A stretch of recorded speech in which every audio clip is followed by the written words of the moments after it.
नमस्कार मंडळी, देशभरात लोकसभा निवडणुकीचा प्रचार दिवसेंदिवस तीव्र होताना दिसून येतोय। 4 टप्प्यातील मतदान पार पडलंय। 5व्या टप्प्यातील मतदान 20 मे रोजी होणार आहे।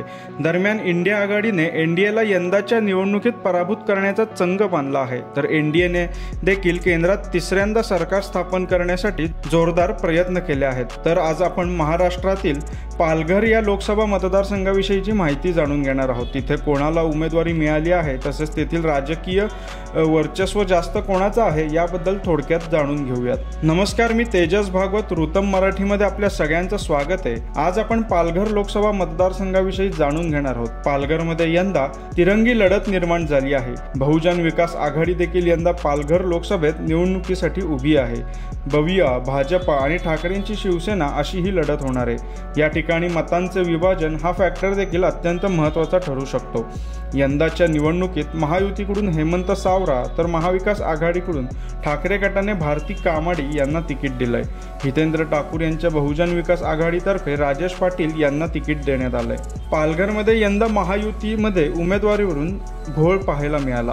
विद्यमान खासदार राजेंद्र गावित यांना उमेदवारी नाकारण्यात आली।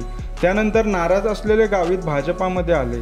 या ठिकाणी हितेंद्र ठाकूर नेहमी सत्ताधारी पक्षाला साथ देतात, मात्र यंदा आपला उमेदवार उभा केला आहे। भाजपाने त्यांची मनधरणी करण्याचे प्रयत्न केले, पण त्यांना इतके यश आले नाही। मात्र ठाकूर यांच्या उमेदवाराचा फायदा भाजपाला होऊ शकतो, म्हणजेच मतांचे विभाजन भाजपच्या पथ्यावर पडू शकते। मविआने याआधी जिल्हा परिषदेच्या माजी अध्यक्ष आणि ठाकरे गटाच्या नेता भारती कामाडी यांना तिकीट दिलंय।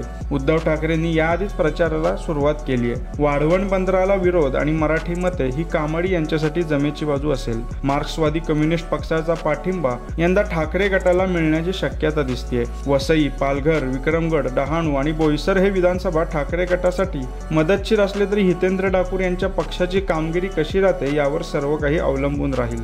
उमेदवारी जाहीर करण्यावरून महायुतीत गोंधळ पाहायला मिळाला। हेमंत सावरा हे राजकारणात नौखे आहेत।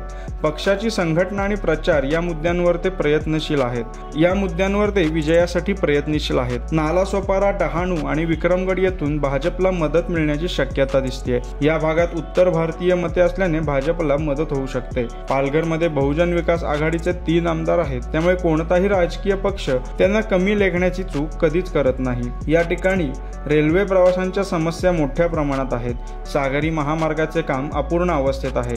ग्रामीण भागातील पाण्याचे दुर्भिक्ष्य, त्यामुळे होणारे स्थलांतर, कुपोषण, आरोग्यविषयक समस्या, येथील मच्छीमार बांधवांच्या समस्या असे अनेक प्रश्न पालघर लोकसभेमध्ये निर्माण झाले आहेत। आता ते सोडवण्यासाठी कोणता उमेदवार योग्य ठरेल व त्या दृष्टीने तो कशा प्रकारे प्रचार करत आहे या दृष्टीवर तेथील जनता कोणाला साथ देणार हे आता आपल्याला 4 जून रोजी स्पष्टच होणार आहे। जर का तुम्हाला हा व्हिडिओ आवडला असेल तर आमच्या ऋतम मराठी या यूट्यूब चॅनलला लाईक, शेअर आणि सबस्क्राईब करायला विसरू नका। पुन्हा एकदा नवीन जागेच्या माहितीसह लवकरच भेटूयात। धन्यवाद।